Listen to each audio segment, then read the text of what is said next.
great that you've come to the UK, yeah? Because you need to take a warning back to the United States of America. Because what you're looking at here is your future. And do you know how quickly it comes? Like that. No one is allowed to talk about it, stop it, criticise it. Literally, you get crushed. I was demonised, I was slandered. Now, everyone knows I was telling the truth. Your culture, everything that you hold dear, you're giving up for them. What would they give up for you? Cool. What does Tucker Carlson know about living in a Pakistani town? 50% of my town's Pakistani. There's only one thing they understand, and that's that. They understand strength. There's no solution without chaos to this problem. The chaos is that when you try to enforce the law against any Islamic community in Europe, you're going to see the countries burn. You're going to have a war. You're going to have a war. This is Tommy Robinson. He's leading a movement of millions to unite the kingdom. If you remember the huge march through London just a couple months ago, that was Tommy leading it. To some, he's a truth teller, exposing stories the media won't touch. To others, he's a symbol of division. But regardless of your view, his impact on British culture and the West is undeniable. In this interview, you will see Tommy Robinson like you've never seen him before. Welcome back to The Nate Friedman Show. Tommy, thank you so much for sitting down with me. No problem. It means a lot. So, look, I want to talk about just what is your vision and what are you doing to achieve it? What is my vision? So I'm born in Luton, which is a town 30 miles north of London. When I was born in 1982, there was one mosque. There's now 45. So rather than talk about what my vision is, we'll talk about the vision of the UK, the future of the UK. Now, Luton is a blueprint for every town and city. So as I've grown up in Luton, I've witnessed the rise in anti-Semitism. All the Jews are gone. The homophobia, the hostility towards our women, the rapes, the terrorism, the jihad. I've seen it all. I've seen, as Islam has grown, I've seen the police's inability and the council's inability and everyone's inability to deal with it. They all just hide from it. They pretend it's not there. They don't just pretend it's not there, actually. They crush anyone who tries to raise the alarm about the problems that this brings. Because the problems that come with mass open border immigration are the problems I've seen in my hometown.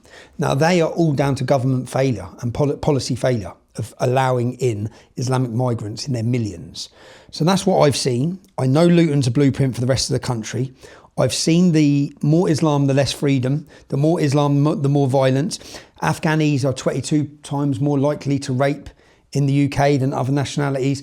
In 2003, we had 8,800 rapes. In 2023, we had 88,000 rapes.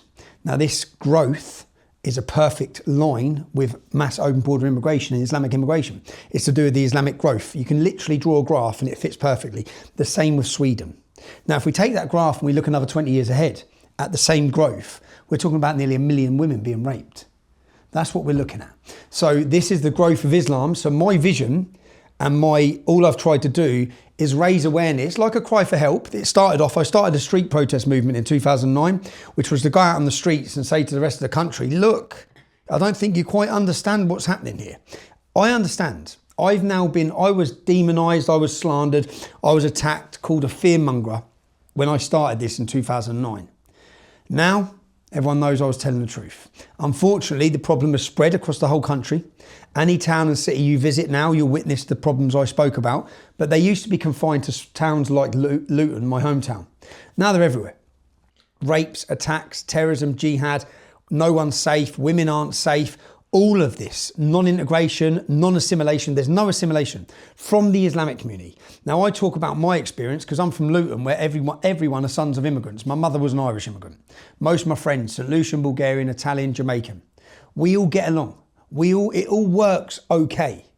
Islam, it's like oil and water. You're mixing oil and water. So my vision has always been to try and highlight it, try and even talk. You can't even talk about it. We're getting there now, but you couldn't talk about it. I've been imprisoned, attacked, deplatformed, censored from every social media. I've spent 2 years of my life on solitary confinement for work, for my journalism, in trying to highlight these crimes, in trying to highlight, to make the public aware. This is coming to a town near you. Now, great that you've come to the UK, yeah? Because you need to take a warning back to the United States of America. Because what you're looking at here is your future. What Joe Biden done with your borders over the last 8 years, what's happened over the last 8 years, you used to moan, I used to watch Americans moan about Mexican immigration and Hispanic immigration. I used to laugh. I used to think, you ain't got a clue. You don't have a clue, yeah? Now what you've just allowed in. Somalian, Afghani, Pakistani, Syrian, Iraqi, God help you. It's coming. And do you know how quickly it comes? Like that. Now, even our government have just 5 children on average. So I don't think people understand, when you're looking at the future of our country, it's trouble. We're in massive trouble because you only have to look 30 years ahead. Someone born now, in 25 years' time, due to the birth rate, in their age group of peers, they will be a minority in this country as an English person. They will be a minority to Muslims in 25 years. Like that. So that's the warning. So all I've ever tried to do is give a warning to say, and I wish, I travelled to the United States of America in 2010. I illegally entered your country. Stupid move. I knew it was wrong, but I felt the message I had was that important. I gave a speech called A Warning to America in New York in 2010. Dig up the speech. And I said to Americans, I wish someone come to my country 30 years ago and told me what was going to happen. I'm not telling you about what I've read in a book. I'm not telling you about some experience that someone told me about. I'm telling you about my life experience. I've grown up in Luton Town. Luton Town was named by the CIA as the epicenter of terrorist activity. It's the home, the kids that went and fought and died for ISIS I went to school with. Terrorists and conviction after terrorists, I know them all. My friends have converted. My childhood friends have converted to become terrorists. White boys. The prison system has been taken over. The entire prison system, from one end of the country to the other, every prison. The last prison I was in, 40% Muslim population. 40%, they only make up 6% of the UK. 40% of the prison. Control everything. They control the streets, control the prisons, control everything. Everything. So I want to ask about a lot of that, but most recently you just said that your childhood friends were converted to terrorism. Yeah. Why? He went to prison as an armed robber and he come out a jihadi. Because when you go into prison, everyone is converting. Yeah, there's no fight back. In fact, you can follow me if you want. I'm going after this to the city of Birmingham to tell the story of the men who tried to stop the Islamic takeover. One of my next documentaries is going to be telling the story of how the prison system crushed any resistance to Islam. There was a resistance at one point. A group of men tried to resist the Islamic gangs, the domination, the forced conversion. They tried to fight back and they've been crushed. They're sitting on solitary confinement for years and years, just rotting away in the dungeons of prisons. And because they tried to stop Islam. Because no one is allowed to talk about it, stop it, criticise it. Literally, you get crushed. The same way I've been crushed on the outside, prisoners were crushed on the inside. So I just think that everyone converts in prison. It's the biggest gang in prison. It dominates prison. It's a safety mechanism. It's a weapon.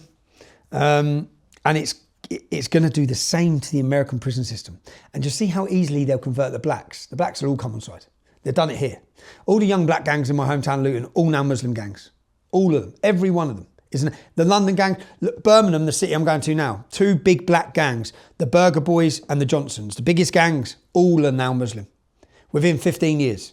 They've gone from totally non-Muslim to entire gangs, street gangs, are now all Muslim.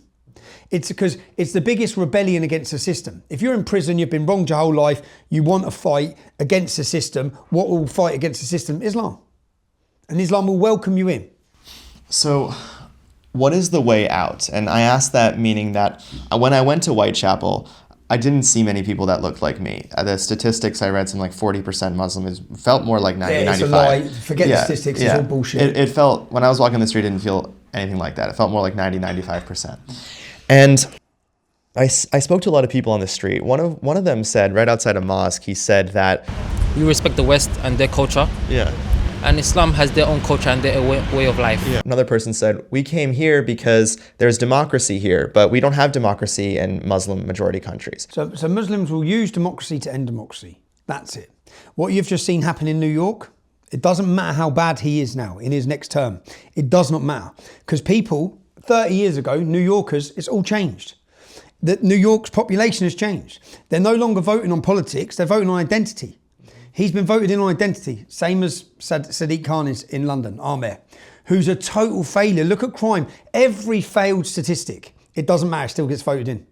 It does not matter. He's a Muslim, he's getting voted in. Yeah. Now, those same politics, which is Muslim vote bank politics, are being played across our country.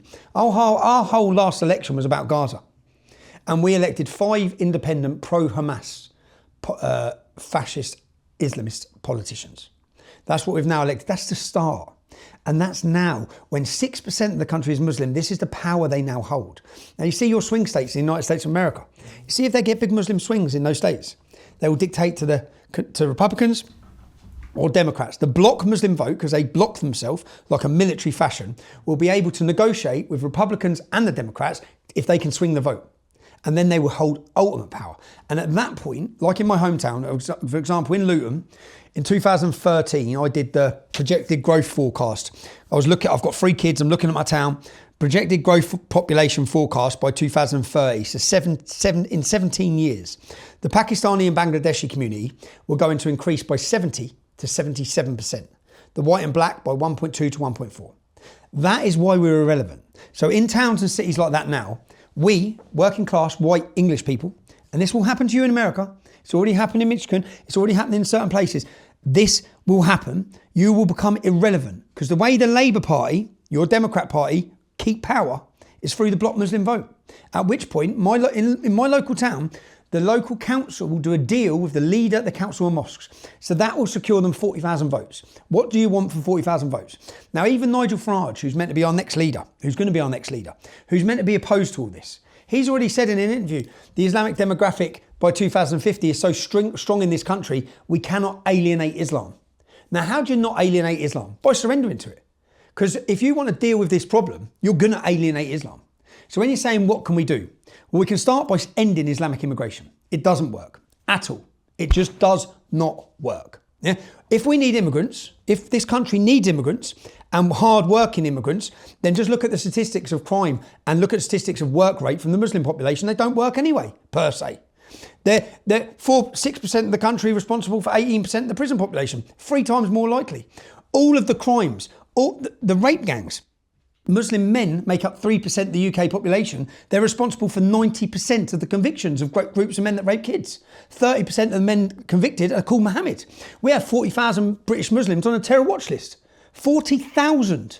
That's an army on a terror watch list. 3,000 of them are monitored 24 hours a day, 7 days a week. That costs us £9 billion a year. Now, all of these little problems, Pakistanis make up 3% of the UK population. They're responsible for 33% of the child defects at birth because of cousin marriage. Now, all these problems, maybe you can deal with them when 1% of the country is a minority population. But as it becomes 6%, it's not 6%. You've seen that today in Tower Hamlets. Ignore the figures. It's total bullshit. I sat down my imam in Luton, the main imam, and I said, how many are there? 40,000 Muslims? He said, double it. He said, double this. He said, come on, Tommy. He laughed at me. I said, I know. He goes, double it all. So whatever the figures they're giving us, we can double. So say we're 8%. Well, you've walked around this country now, yeah? Everyone's seen the riots, everyone's seen the violence, everyone's seen the rapes. Look at the statistics, look at the crime stats, look at the hotels, just look at all of it, yeah? What is this going to be like when they get to 20%? Now, I'm not rolling a dice with the future of my kids and country, and this isn't their country.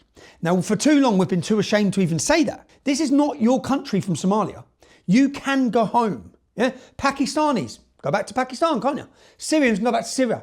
Where are we going to go? Where as an Englishman am I going to go? Where are my kids going to go? When they become a minority, when violence is so bad, when my daughter can't walk the streets, because they can't walk the streets. In those areas, they cannot walk the streets at night. They're coming under hostile, violent, barbarian-style rapes across the nation. So what is the solution? End Islamic immigration. You could start deporting the over million illegals that we have here. You could take every criminal. I think we've got 12,000 foreign criminals in our prison system. They can go. Everyone on the terror watch list, they can go. Pakistanis can go back to Pakistan. Syrians can go back to Syria. Afghanis can go back to Afghanistan. Where are we as English people meant to go? Because at the minute, everyone's leaving. If you look at the rates, 500,000 Brits left last year. People are fleeing. Anyone with money is leaving. I know, my friends are all leaving. They're going to Dubai. They're going Spain, they're going Portugal, they're leaving for safety because this country is no longer safe. Why is it no longer safe? Because we have imported hostility. We've imported aggression. We've imported an alien culture into our country, which is not here to integrate or assimilate. It's here to dominate. And we're witnessing that firsthand. In towns like Luton, in places like London, in Birmingham, people can see it with their own eyes. So why do I hear from most when in Whitechapel, Bangladesh? Many of them don't speak English. Many of them are on government benefits. No English? What do you speak? Bengali. Why Bangladesh? Well, Tower Hamlets is Bangladeshi. Luton's Pakistani. There's different immigrants for different areas. You've got Somali areas, Milton Keynes. You've got Indian Muslims in Leicester, which aren't as bad compared to some of the others. In fact, Bangladeshis aren't as bad compared to the Pakistanis. So when you grow up around all of them, you understand who's worse per se. But yeah, Tower Hamlets actually fraudulently elected their own Bangladeshi mayor, who then become in charge of £1 billion budget. Now, back in 2013, we had an organisation, we were fighting to try and highlight this problem. In the end, he was ousted. They got rid of him. The government were able to remove him. But when he became in charge of £1 billion budget, his first plan was to put £1 million sculptures of headscarves at the entrance to Tower Hamlets. He took all the money away from any moderate groups and siphoned it to extremist groups. This is what we're witnessing across the country is not just Pakistani politics, but Islamic politics, corrupt politics. Now it's here. Like the voting, it's all fraudulent, postal votes. Everything is happening in the UK, but the biggest thing for you coming from the United States of America, you're just looking at the future. Whatever you've come here and you're going to go back and show you the United States, don't think this is a million miles away. It's coming to you. It's already in your country. And you don't understand how quickly this is going to grow. And you don't understand how quickly they will gain power. And the power, not just the power, but I don't think people quite understand. You may think you're different. I don't think people understand the influence and the power of political correctness, just how powerful it is. The fear of being labelled a racist, the fear of losing your job, the fear. So you may think you have free speech. You don't really when social media is still censored. Many social medias are still under control, which is the debate centre of free speech. For so many years, the right or the Republicans have been censored, deplatformed, and they've decided whose voices can be heard. Same as here. Same as here. But these problems that are here, they're going to mirror straight into the United States. You're all 5-10 years behind us. It's all coming. So I think I witnessed part of the reason why this happened in the UK. I spoke to an older white couple in Whitechapel. We were the only white people on the street. And I asked them, do you feel comfortable here? Do you feel safe here? Do you like it here?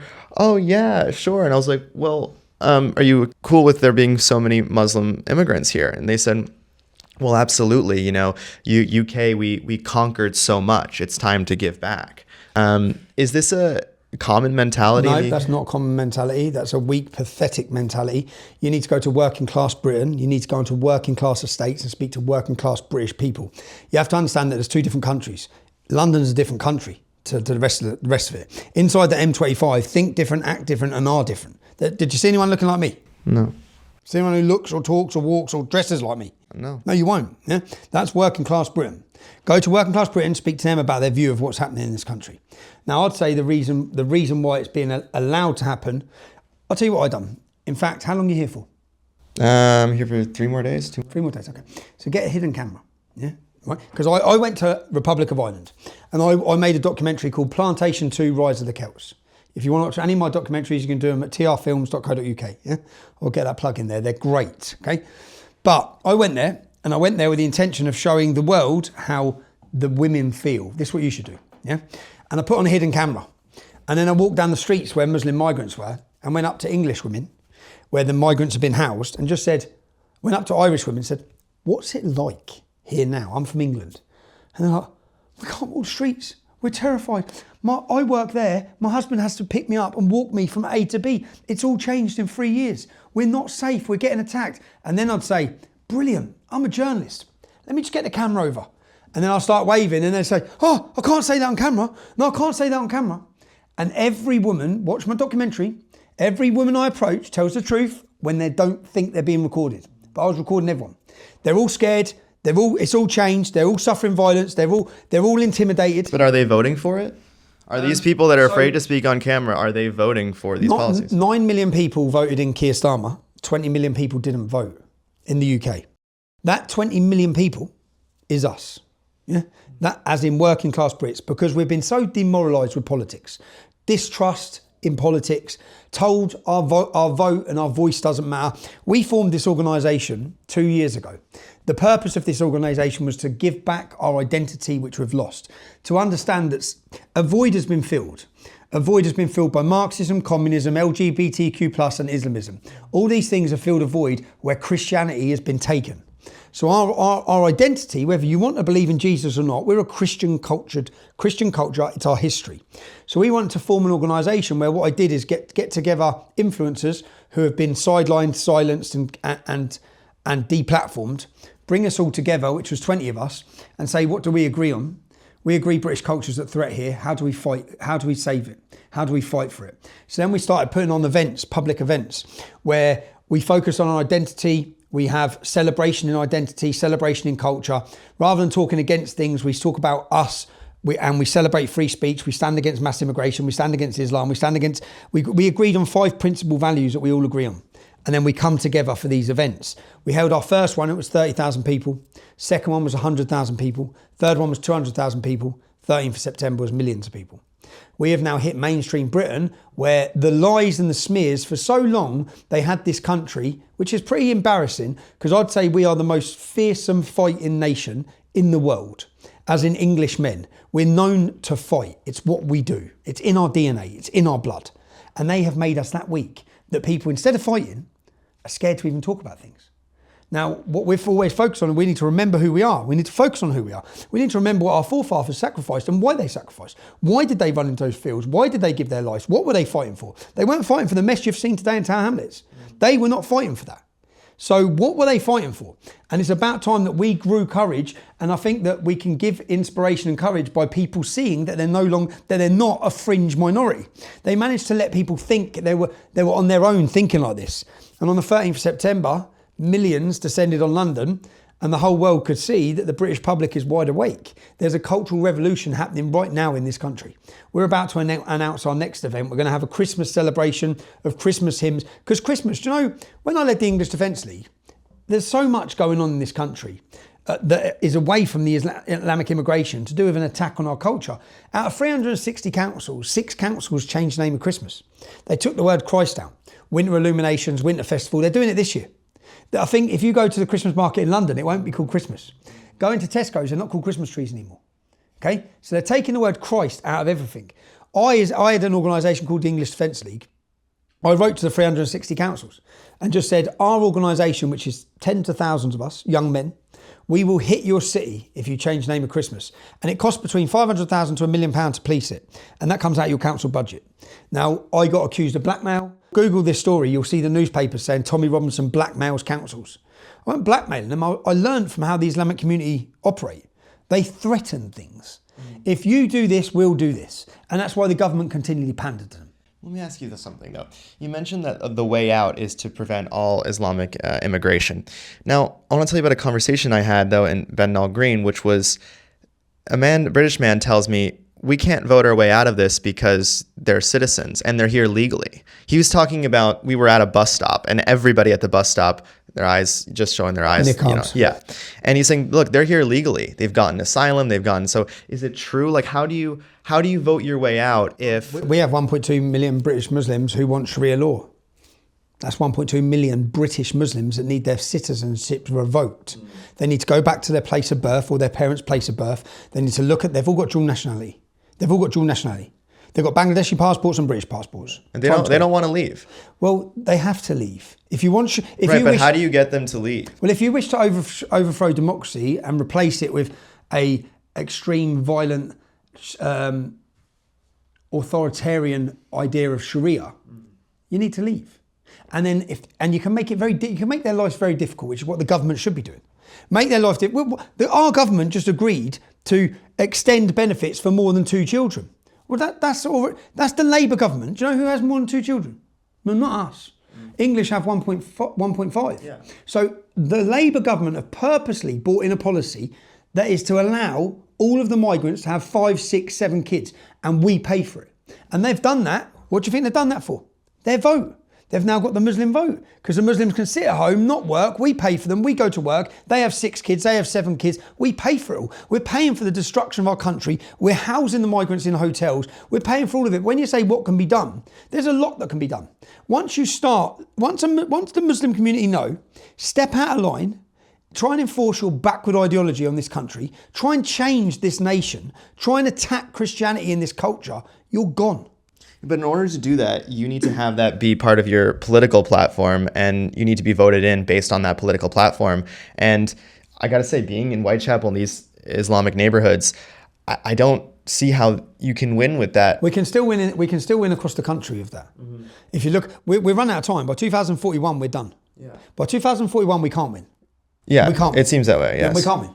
And that's the same with Europe. So if you look at the Europe voting patterns now, whether it be Wilders, whether it be Le Pen's party in the next election, Swedish Democrats, all of the grand parties across Europe are the parties trying to address Islam. They're the parties because the public can now see. I started my activism in 2009. I went into Europe trying to highlight these issues and no one wanted to listen. No one wanted to listen because they couldn't see it. Now everyone sees it. Thanks to social media.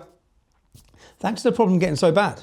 But some of these sites are like, you don't believe it till you see it. So I went to, what's the pronunciation? Bethnal Green? Bethnal Green. Bethnal Green, okay. Do you know Bethnal Green used to be a tough working class? The history of that place is all of the old English criminals, gangsters. That's the home of boxing. It's the working class British London Cockney centre. So the first thing I see when I arrive there is a big soccer match, a school soccer match, and there's about 20 kids all dressed in Islamic clothing. I didn't know what country I was in when I saw that, and I saw the only flag that they fly, even in the nursery, they're just showing the Palestine flag, and the children are not Islamic. The children, not all of them are Muslim in the nursery.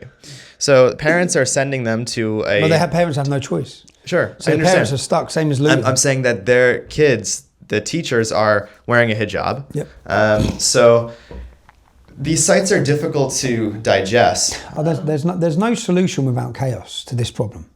There's going to be no solution for Europe without absolute chaos. So what exactly is this chaos you're speaking of? The chaos is that when you try to enforce the law against any Islamic community in Europe, you're going to see the countries burn. When you see what Trump's doing now in America, you try that here, you're going to have a war. You're going to have a war. Do you see any other solution, or only civil war? No, because you try to enforce. Say our government banned the niqab, they won't be able to enforce it. I know that. In my hometown, Luton, they will burn the whole town. The police will be barricaded in their own police station. You need the military. And even then, they will fight. That's on the niqab. Italy is moving to ban it. So they say. So they say. So they say. You think they're going to be able to do it? No. Okay. France wasn't able to do it, was it? So they say. So they say. But what's going to be the turning point is when a government is elected to deport. Mass deportations is now part of vocabulary for the British population. It wasn't 2 years ago. Things have shifted that quick, that fast. The mood of the nation is changing very quickly. People are fed up. So mass deportation is what this country is going to demand. Watch by the next time the next election in 3 years, it's going to be screamed from the rooftops in every town and city by every member of the British population. People have had enough. Now, they were silenced, they were quiet, not anymore. Not anymore. Watch our next event. Our next event is going to be in the summer. I think millions and millions and millions are going to gridlock our capital city. Now, what are we going to be calling for? Remigration. Remigration. It's time to go home. Even say like the German population, they let in 1 million Syrians. Well, the war's over. The war's over. Most of these people, if they've claimed asylum in the UK, are unlawful and illegal. They're economic migrants. They've come through 16 safe countries, which means any of their asylum applications should be revoked. Go back to France. Start there. Yeah? Start back in France. You were safe in the 16 countries you travel through. You come here for economic reasons. You come here to bleed our country. You come here to drain our country, and you've not come to integrate or assimilate into this country. So are the migrant shelters still happening? So I bring that up because I Googled, refugee centers, migrant shelters, and I went to them, and it seemed like they were closed. No, they're not closed. Every town and city has hotels. Every single town and city. Okay. It's very hard to find them. No, it's not.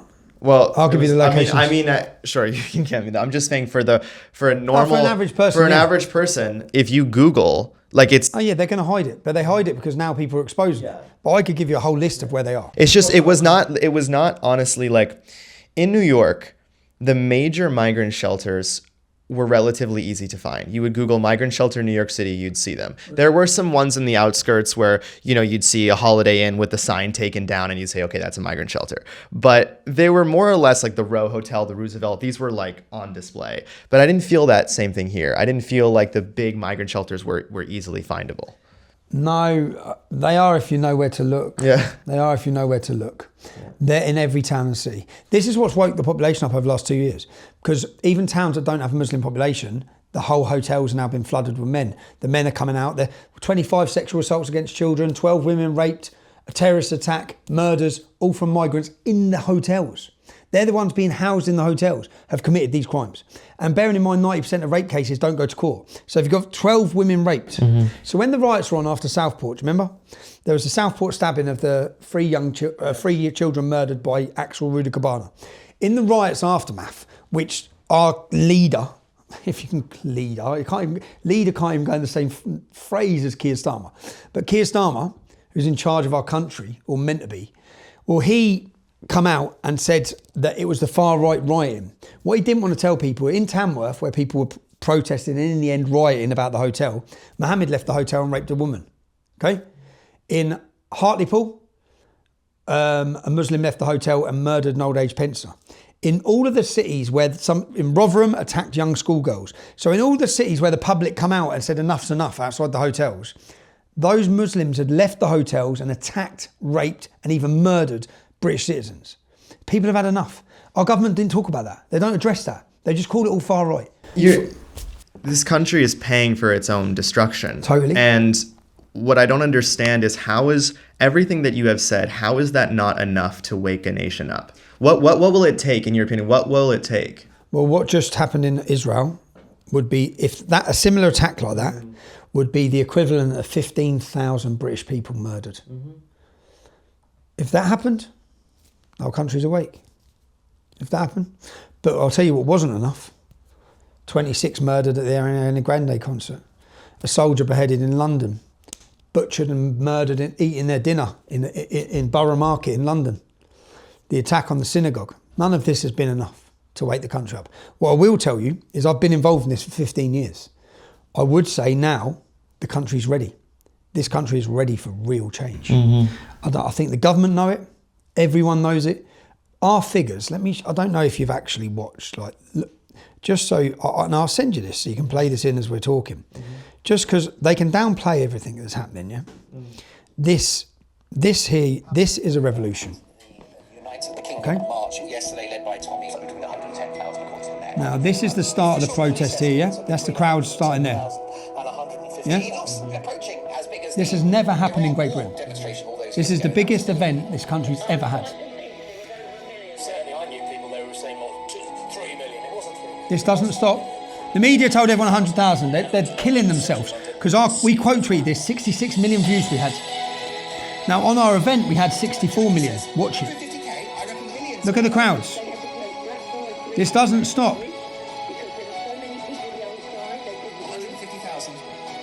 This does not stop.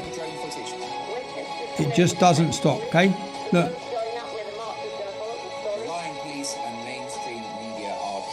That is millions, yeah? That is now the biggest protest ever in British history with 250,000 people with the Iraq War, and we hear all about it all the time, yeah? The country's awake. No funding, no finance, no support. We brought millions to the capital city, yeah? Without coaches, without organisation. That is hard-working people making their own decision. That is a cultural revolution, and it's happening right now. Were there a lot of people in that march that were living in central London or living in London, or was it mostly from outside? There'd have been some from London, but they come from all over Britain. Mm-hmm. It's called Unite the Kingdom. Yeah, they come from all over Britain. That march that you did was one of the few times I've seen in the last few years where London looked like London. I know. But when I I've been in London for a week, there are times where I think I'm in Ukraine. There's so many Ukrainian flags, I'm not sure which country. I don't know what that's about either. And the trans flags, gay flags. It's just again, it's very tough to know which country you're in. Yeah, but that's the same. You can go get on for a train. You go get off a plane in Berlin, go get off a plane in Paris, any Western European nation, Sweden, Malmo, any of them, you won't know where you are. Yeah. You wonder what, and is that what you want? Is that what we want? Is that the future we want for our countries? And it's got to boiling point now where people have had enough. So a lot of the times stories of a young girl being raped or murdered, it seems like people just are almost like getting desensitized. No, we are desensitized. Like, totally. Yeah, and just recently I saw a clip. It's nothing like that. It was just a woman.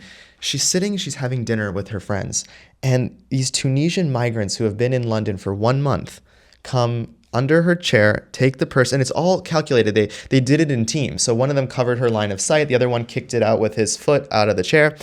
And they've been in London for a month. It would seem like they're not here to do good. They were sentenced to prison for 18 months, but without a deportation order, which I would think would anger a lot of people, but it doesn't seem, I don't know. It's confusing. No, because none of them are getting deportation orders. None of them. Yeah, no one's getting why?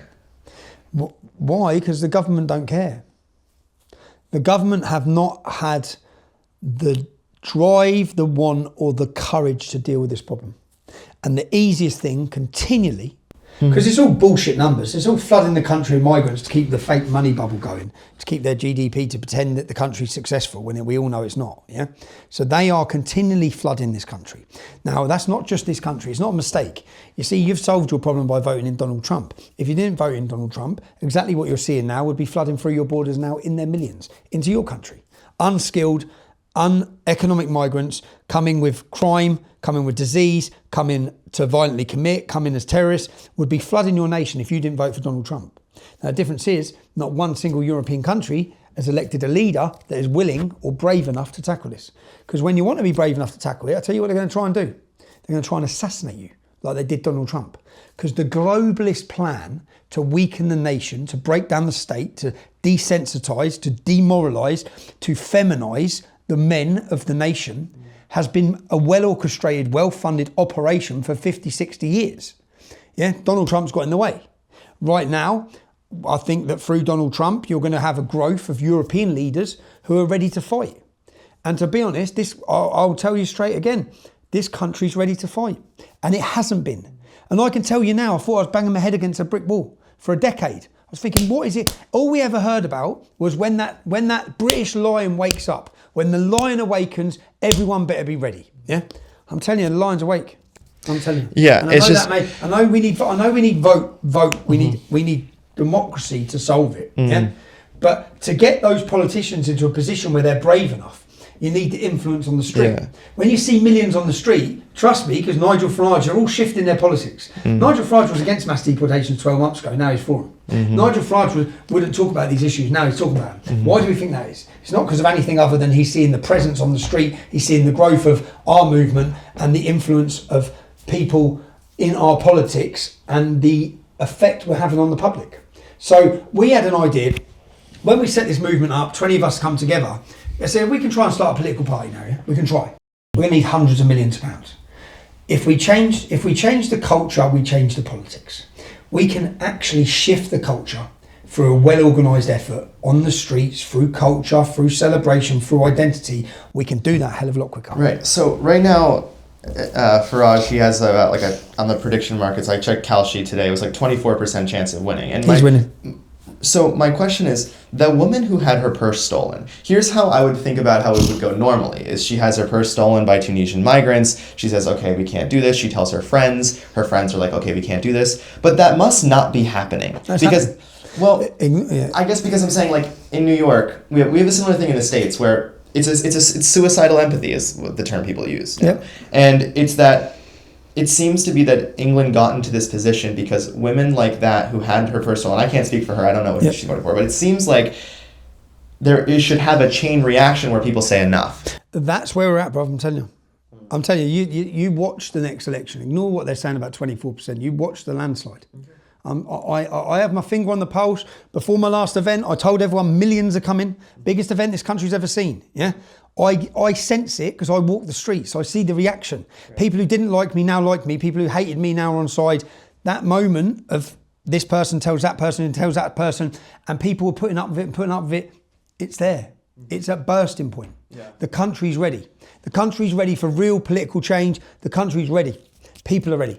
And they weren't. And so Nigel Farage, unfortunately, I think Nigel's weak on a lot of the issues. Maybe he's playing it really cleverly. Maybe I'm wrong. I think he's weak on a lot of the core issues that we need to address. But he's a hell of a lot damn sight better than any of the others. I want to go back to the Islam thing for a moment. So I had a conversation with a store owner who he came here legally as a student, and I asked him, why are so many Muslim people coming to UK, and why did you come to the UK? And he said, UK, so the main thing, UK have a lot Muslim community here. Yeah. So UK, I might be, UK have more than any other country. We have a lot mosques in UK. there's about 14 mosques in Whitechapel that I counted, about equal number of churches. But it seems like Islamic life is very much based on availability toward mosques. Like they're consistently building new big mosques. Who's funding Qatar and Saudi Arabia. and And then whoever funds it dictates which form of Islam is being promoted in it. Qatar own Barclays, own Harrods, own the ports in this country. They pump £750 million into radicalisation in Europe. Qatar are a big problem. Qatar need ending, as in their influence needs ending. The influence they have over our politicians in our capital city and the money and infrastructure and the economy needs ending. The Muslim Brotherhood needs ending. Trump's just made a great move. We need to make it here. We've been crying out for this for decades. They have such influence. You're right about the influence. The Wahhabis, the Salafist mosques. No, I went for a meeting, 2013. I was leading the EDL and Bishop Tom Robinson, same name, of Pontefract. They called a secret meeting. And it was with us as the leaders of the EDL, and it was with Diabandi clerics. And the gentleman we were meeting had just been preaching at the Golden Dome Mosque in Jerusalem. So, and when we met the church leaders, we met in a church in Oxford, and the church leaders said, MI6 see these guys as the future leaders for Britain. I said, these guys? Yeah, Diabandis. Do you know what Diabandis are? No. They're very orthodox.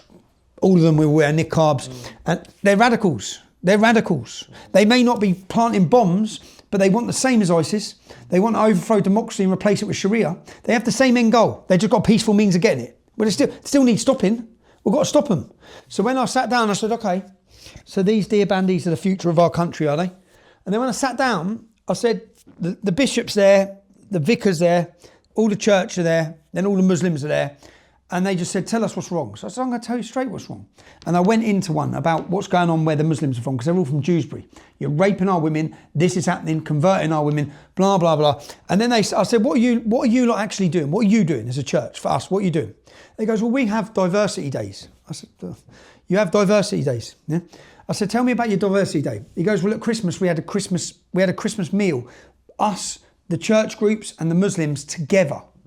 I said, did you have wine? And he looked. I said, you didn't have wine, did you? I said, you had a Sharia-compliant Christmas meal, you mug. I said, this is the problem. You're surrendering everything. Your culture, everything that you hold dear, you're giving up for them. What would they give up for you? Fuck all. To do with their religion, nothing at all. They won't budge. You're budging every time. You're budging every time. You're weak. You're pathetic, and they don't respect it. See, I grew up in Luton. I grew up with Muslims. I know all the gangs. I've grown up fighting them throughout my life. There's only one thing they understand, and that's that. They understand strength. They don't just understand it, they respect it. Their mindset. I know how they think. Yeah. So when they see cowards and politicians bending over and flapping at their feet, they're laughing at them. Yeah. Well, look, I know you've said that Islam has no place in the West, and I know that a lot of people, obviously in the UK, are going to see it as bigoted, that almost like play a scenario in your head, which is like, well, what about a brilliant young kid from Afghanistan who can be a great engineer? He should be able to come here. I think a lot of people worry about blanket bans. They worry about that. So say here, in this pot, there's 100 biscuits, there's 100 sweets. Mm-hmm. And in this 100 sweets, 2 of them, you swallow them, they're going to kill you. Mm. Are you going to pick a sweet out of that pot? Are you going to eat one? Yeah, I wouldn't. No, you wouldn't. So why should we? So why should my daughter have to take the risk of 100 of those men? When you look at the statistics and the demographics and the crime statistics, why should my daughter have to take a risk of 100 of those sweets? I don't want my daughter to touch them. I want them gone. I want them out of here. Sorry, before I smash the place up. I don't want them here. So if my daughter should not have to take that risk, yeah, why should any of our daughters? It's not a game of it's not a game of roll the dice. Let's just roll the dice for Britain's future. Let's bring 30,000 Afghans in like Joe Biden did. Yeah? Well, 2 of your soldiers have paid their price yesterday. Go and tell those families it was worthwhile. Go and tell them. Go and sit down the mother who's just lost her son or the child who just lost their parents. Because that's what's happening here. Yeah. They're raping their way through this country. And I'm sorry, he might be a nice scientist or engineer. Well, let's find a scientist or engineer who's not from an Islamic country. It's not hard. And they will integrate and assimilate properly because unfortunately, the test, we've seen it. It doesn't work. It's not my fault it don't work. It's not the British public's fault it doesn't work. Because you know what? Sikhism works. Hinduism works. Judaism works. All those other cultures have come here. They all work. They've all integrated. They all assimilate. Some of them have their own close-knit communities, certain Jewish sections, certain Indian sections, but they're not raping. They're not selling heroin.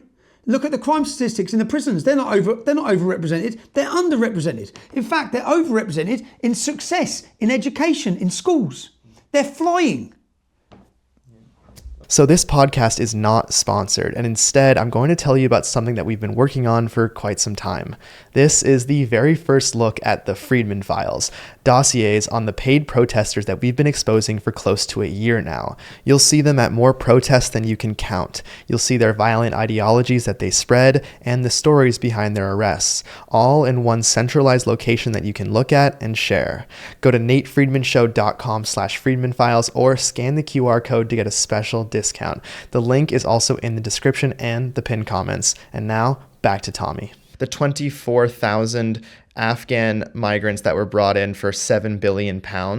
Where does that money go? Because that's a lot of money for 24,000 people. And obviously Afghan, we know what. Well, I think the 24,000 is going to become a lot more in it. They can all bring more family members. So where's the money go? Where's that money going? Probably to backhanders. Who knows? Mm-hmm. Who knows? Yeah. Who knows? But that 24,000 we already know are 22 times more likely to commit rape.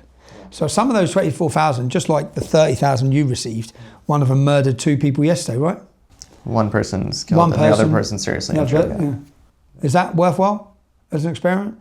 Is that American life? Is it worth it, losing it? Because those 30,000 are going to bring nothing positive. That's the reality. Even if half of them positively integrate, it doesn't matter because the other half ain't gonna. They're going to rape. They're going to commit crime. In fact, I just shared a thing earlier when I was digging through the news stories. Just to say that this wasn't like, to anyone who follows what's going on, it's going to load. To anyone who follows what's going on, this didn't just happen with regards to your latest terrorist attack. Here's some headlines. Afghan evacuee charged with rape in Montana. Governor says demanding resettlement halt. 2 Afghan refugees staying in Wisconsin arrested for trying to rape child, strangle woman. Driver exclaims, "I should have served with fucking Taliban," moments before fatal traffic stop shootout with police. Former Afghan diplomat charged with rape in Virginia. Now this didn't happen like that in America.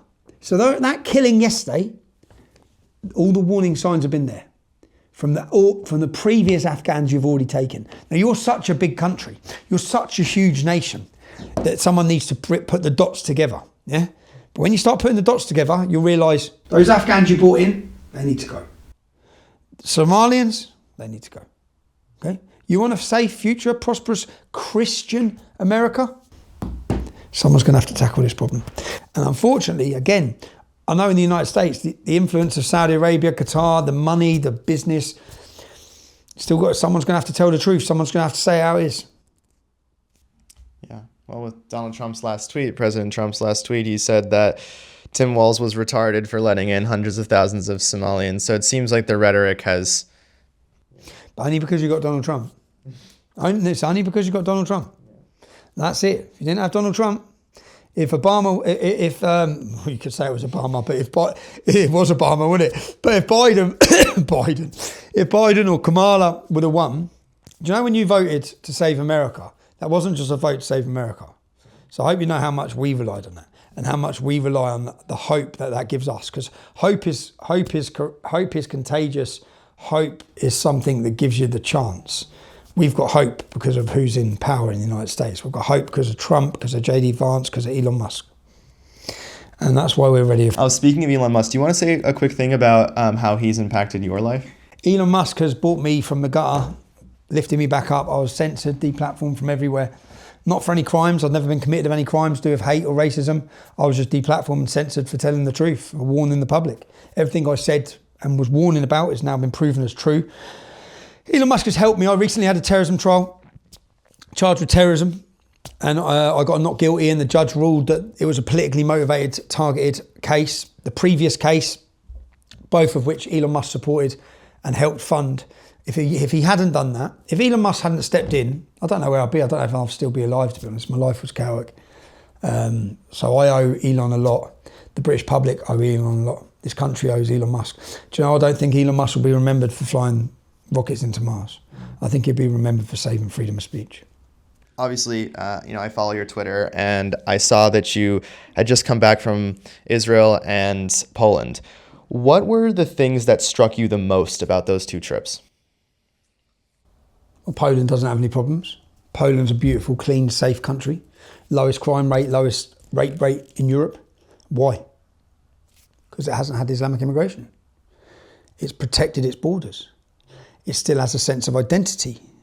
It still has religious belief. It's very Christian, very Catholic. So they haven't lost their identity in who they are. Hasn't been bred out of them. The men haven't been feminised. They're not all running around with rainbow flags. It's not been destroyed. Israel, the same. Strong sense of identity. They know who they are. I sat at a table with 20 lone soldiers. A lone soldier, someone who travels to Israel on their own, no family there. And sitting with those young men, they are all aware that there's something greater than them. What's greater than them? The Jewish state, the home of the Jews, for these kids. Yeah? They've come to sacrifice their life on their own, to be willing to fight for something greater than themselves.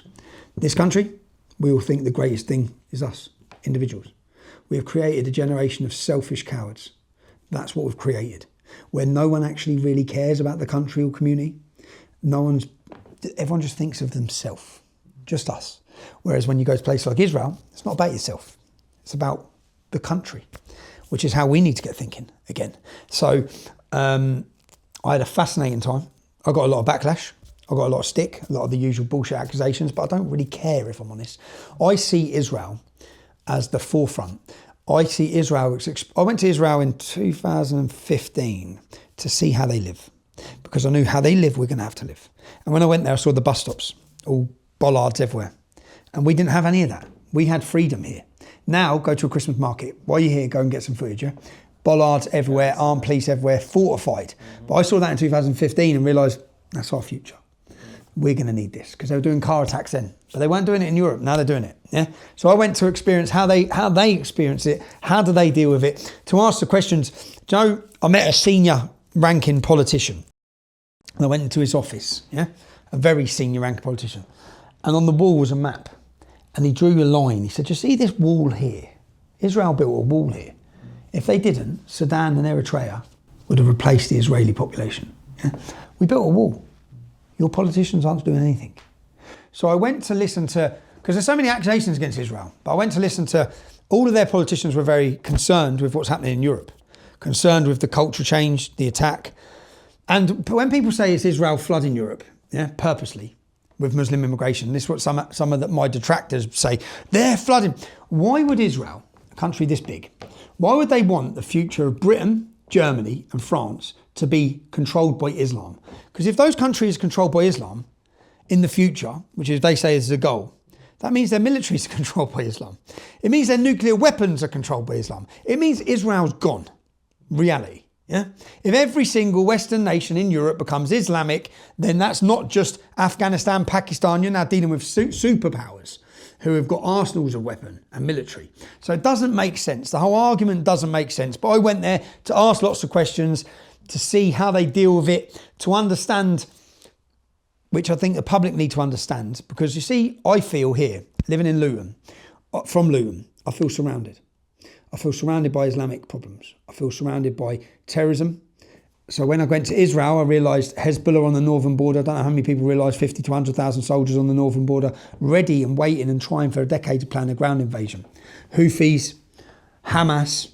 I don't think people really understand what it must be like to be standing there and surrounded by 100 million, 60 million, 80 million We've only got a small population in Israel. So I went there to experience all that.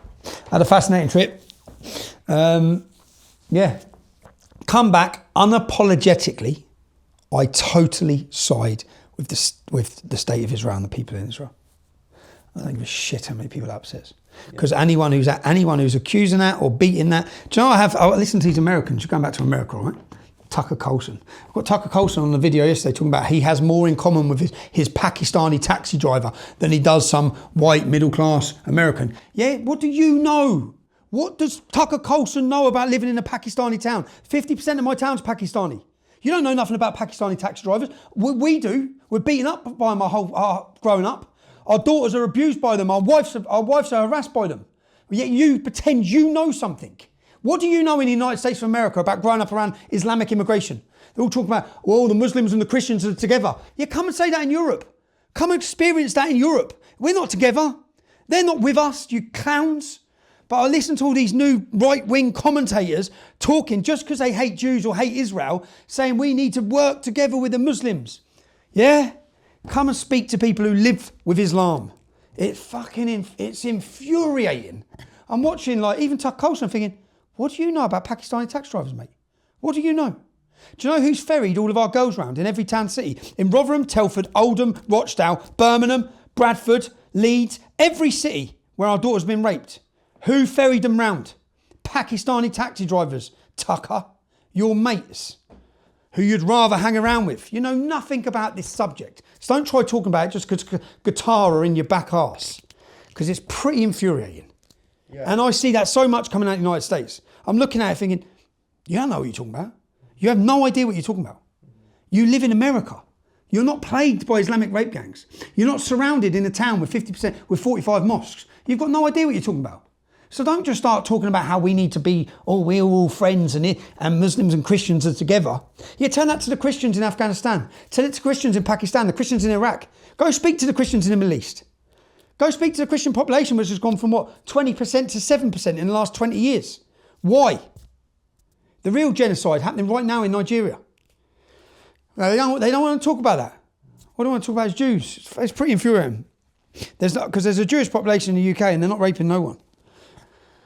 In that same interview, Piers Morgan and Tucker talk about how, no one should hate Islam because hating Islam is this EU. You could be hating Jewish people. Hate of all kind is wrong. You don't have to hate Islam. Islam hates us. There's 100 verses in the Quran that tell them to kill us. Don't worry about us hating Islam. Read what Islam says about us. 70% of the Quran is about how to treat non-Muslims. Of course we should have an opinion on that. Muhammad beheaded 600 Jews in one day. He raped, he pillaged. Well, of course we're going to have an opinion on that. And no one should hate nothing. It's like, mate, they hate you. Piers, you mug. They hate non-Muslims. And per se, I'm not saying every Muslim, yeah? Because I grew up in Luton. I met some great Muslims. But they're not great because they're Muslim. They're just good lads. If they followed the Quran to the word, they go fight for ISIS. Do you know we had 4 times as many British Muslims went to fight for ISIS? So bearing in mind, we've had 60 years we've had a Muslim community here. 60 years.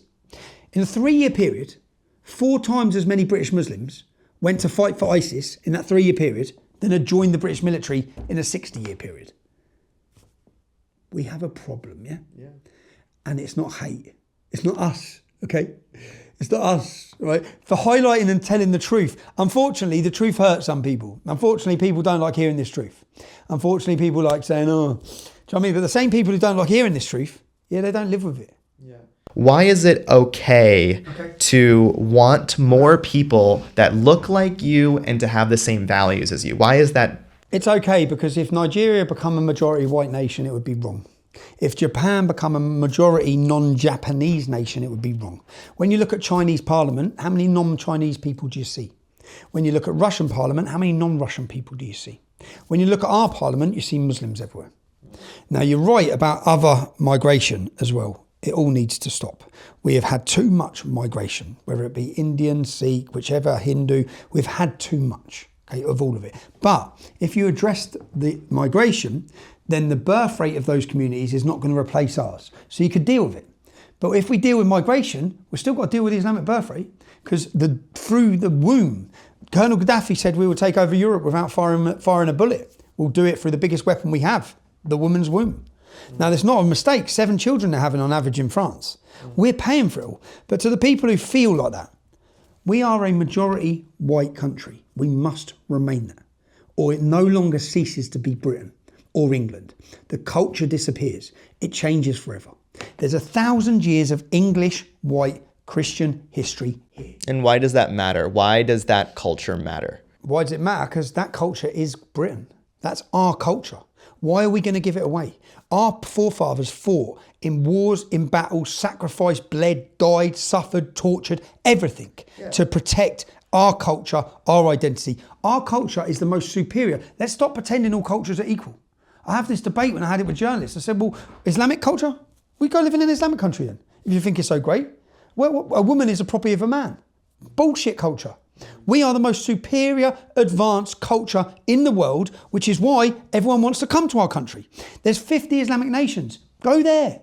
Why don't you want to go there? Because they're all Sharia-driven shitholes. But the people that are getting, these young people that are getting a 6-pound coffee with like 12 pins on their backpack, they don't.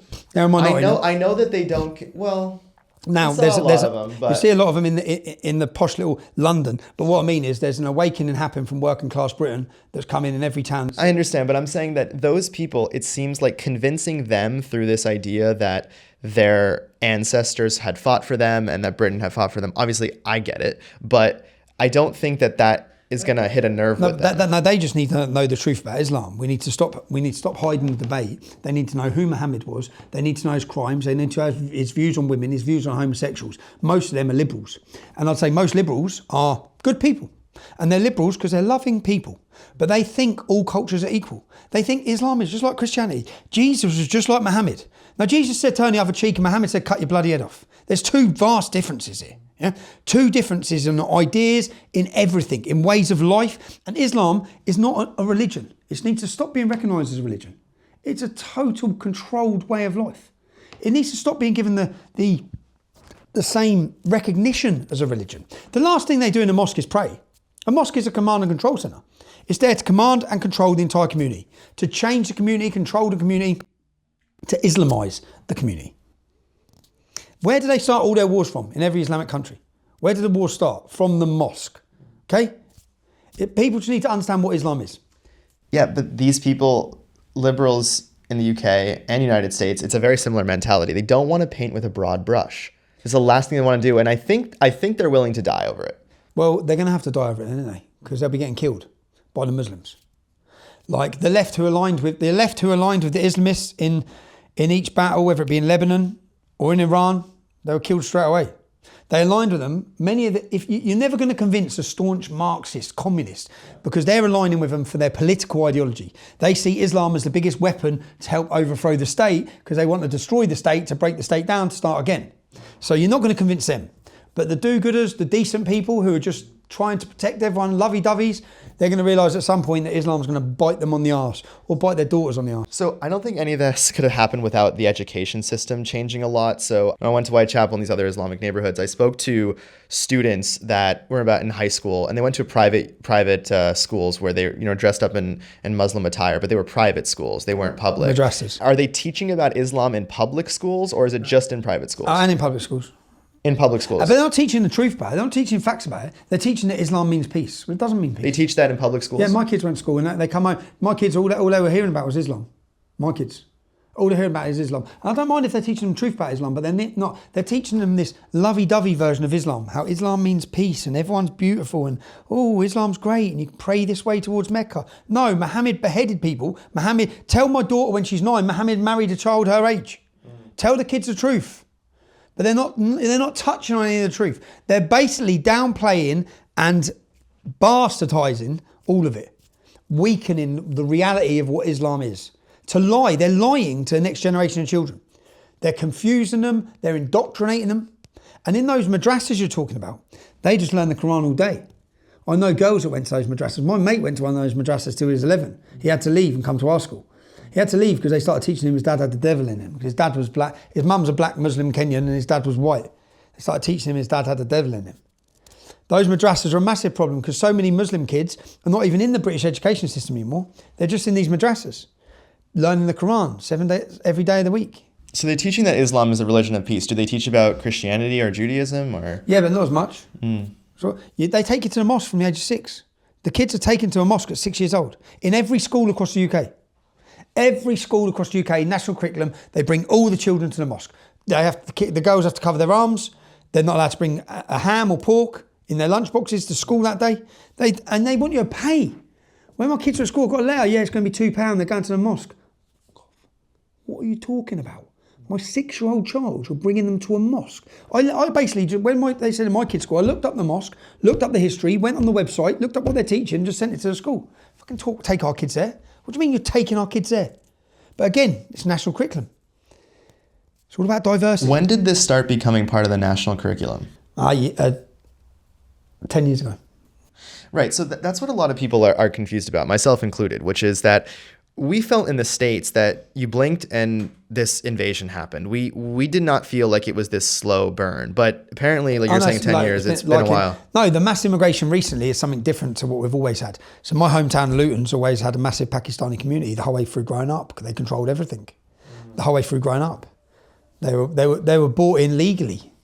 Like, don't forget about the 50,000 coming on the boats. 1 million were brought in the year before. 1 million legally were brought in the year before. They don't leave. Whether they're coming on bullshit student visas, whatever they're coming in, they don't leave. None of them leave. None of them. Yeah, there seems to be a bit of a misconception about Muslims being a minority, I feel. I don't know. Like that's the biggest weapon they have. There's 2 billion Muslims and there's about 2.5 billion Christians. That's not a minority, right? What started this? This started 1,400 years ago. This war, which is what it is. Do you know when I find it quite funny when they talk about Israel? I think you think jihad started in 1948. What are you talking about? Even I've just been to Poland. In Poland Central, there's a statue which is from 1683 on September the 11th, which was the Polish hussars. Were they called hussars? Who was when the Ottoman Empire were prevented at the gates of Vienna from the total onslaught and destruction of Christianity. What was happening then? Jihad. The same that's happening now. How many jihad battles have there been? It's gone on for 1,400 years. There's 45 countries where Islam's gone as a minority and then overthrown the country. Turkey, Syria, Iraq, Afghanistan, they're all Christian countries. What happened to them? What's happening now in Nigeria? They come in small numbers, they come peacefully, and then they get to a certain point and just start dictating shit. And that's what they're doing now at 6% in the UK, across Europe, France. No, get ready for when it's 20%. And the point is, I've got 3 kids. Our job as English men is to protect and preserve a safe and prosperous country for the next generation. That's our kids. Simply being weak and not telling the truth, because everything I'm telling you now, people may not like hearing it. If you're watching this and you don't like hearing it, it's facts. It's all facts. It's facts. Muhammad was a barbarian paedophile. It's a fact. That's not my opinion. It's all from Islamic scripture. He was a warrior. Islam, do you know Islam is a religion of peace? You know that phrase? I hear it a lot, yeah. Yeah, try and find it before George W. Bush. You won't find it. It was never said in history. No, it was never said. No, I went through the books. Try and find anyone saying it. From my book I wrote Muhammad's Quran, Why Muslims Kill for Islam, which was putting the Quran in chronological order, because the Quran at the minute, when you pick it up, when Gladstone picked it up, and when Churchill picked it up, who both told the truth about Islam, because there were no Muslims here. Gladstone held the Quran above his head and said there'll never be peace on this earth so long as we have this book. This is a violent and cursed book. He said that in Parliament. He wasn't talking about an interpretation of the book. He was talking about Islam. Churchill said Islam in a man is like rabies in a dog. Islam has the power to bring Europe back to the Dark Ages. Individual Muslims can show great traits, but when they come together, society goes backwards. Yeah? They believe they own a woman. All these things are facts. These are what our previous leaders knew. Yeah? Why? Because when you used to pick up the Quran, it used to be in chronological order. Why is that important? Because of abrogation, when Muhammad says one thing here, whatever he says later in his life supersedes what he says earlier in his life. So the peaceful verses in the Quran, they're all at the start. Because in the first 10 years of Muhammad's life, he was peaceful. He had 300 followers. 300 followers. Then he brought in rape, war, pillaging, rape, murder, torture, everything, kidnapping. He found his winning formula. And then he swept through the world with the sword, and they haven't stopped since. What I'm trying to figure out next is voting. So I spoke to one man outside a mosque again who barely spoke English, but he repeatedly told me that he was a citizen. He told me that he took the test and he became a citizen. I don't know if he's telling the truth. Is he telling the truth? Probably. Someone done a test for him. It's probably all done for him. Does that happen? Yeah, everything happens. Everything's fraudulent within their community. Everything. I spoke to a British man who said that, I said, you know, are you worried about Sharia law coming here? He said, oh, it's already here. They're keeping it on the down low. What exactly does he mean by that? Because I did ask him and he said, well, if you call the police, you know, if you see... Police don't come. Police don't come. Muslims sort it out themselves. In the Muslim areas, they don't call the police. They sort it out for themselves. They have Sharia tribunals, councils, and that's how they deal with things. Right. One of the things I saw at Whitechapel was it was only one group of police. It was two. Go to Leighton. There's on the side. It's Sharia. Sharia. It says on the side of the mosque, and you can go into the Sharia building. Okay. So there was two policemen. I saw them once every like hour or something like that. But what I did see a lot of was these security guards with these vests. You know what I'm talking about? Like some park security or something like this. I don't know, but it was like it just seemed like their own. They had Sharia patrols going on in London, which was groups of Muslims patrolling the streets. If you're gay, they'd get rid of you, holding hands, drinking alcohol. They'll come and confront you. They'll stop you. You shouldn't be doing that here in this Muslim area. But you see what happens is you just get battered. So if you're drunk and you're walking in a Muslim area, you get battered. If you're a woman, you get harassed, sexually abused because you're not covering your hair, you're wearing a short skirt, you'll get terrorised or raped. If you're gay, you'll get violently attacked. Look at the rise in Tower Hamlets where you was. Go and have a look at the statistics on the rise on homophobic hate crime.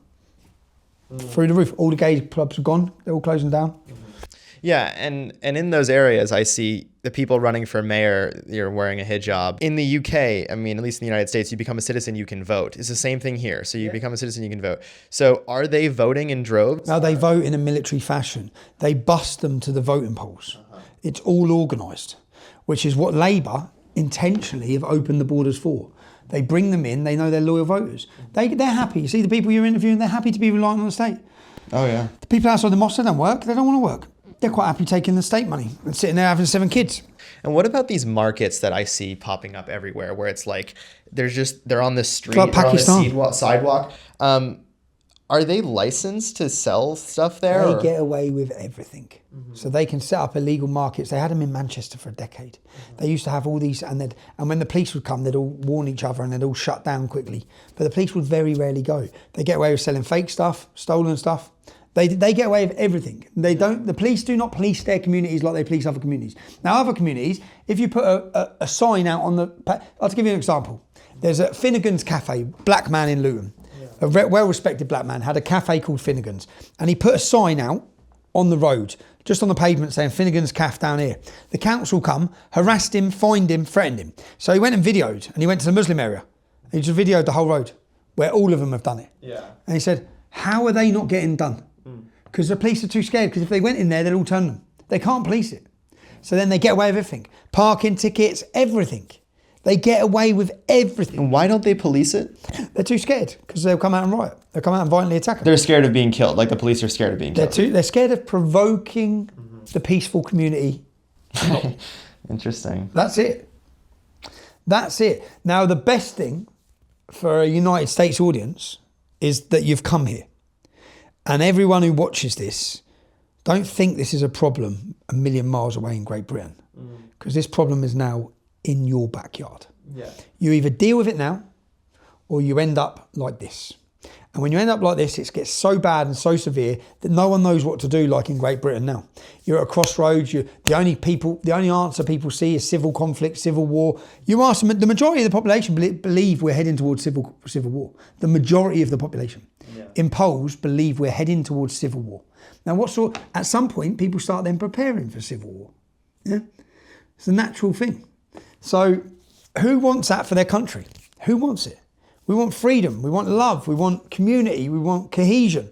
You're not going to get that with Islam. It's just a reality. I'm sorry, it's just a reality. So wake up, America. Is there anything that you'd like to share with the United States audience? Just that don't believe the media in anything. We have now created our own media. Our saying is we are the media, due to gentlemen like yourself. So I'd say to anyone, support anyone like this, support any free citizen journalists. Mainstream media are the cancer. We are we are the cure. But to an American audience, just get ready. Anyone who really cares about Western civilization and wants it to prosper, I would say to come to London and just walk around. That's it. You don't have to talk to anybody, just walk around. And that is what this battle is for, Western civilization. Yeah. It's at risk. If we lose London, if we lose Britain, we simply can't. It's not an option for us. And that's why the only option is going to be to fight. It's the only option. Thank you, Tommy. Thank you very much, man. Pleasure. Thank you for watching this exclusive interview with Tommy Robinson. If you want to watch one of the episodes that we referred to in this podcast, it's right here on your screen. The Rise of Islam in London, documented through street interviews and investigations. I'll see you there.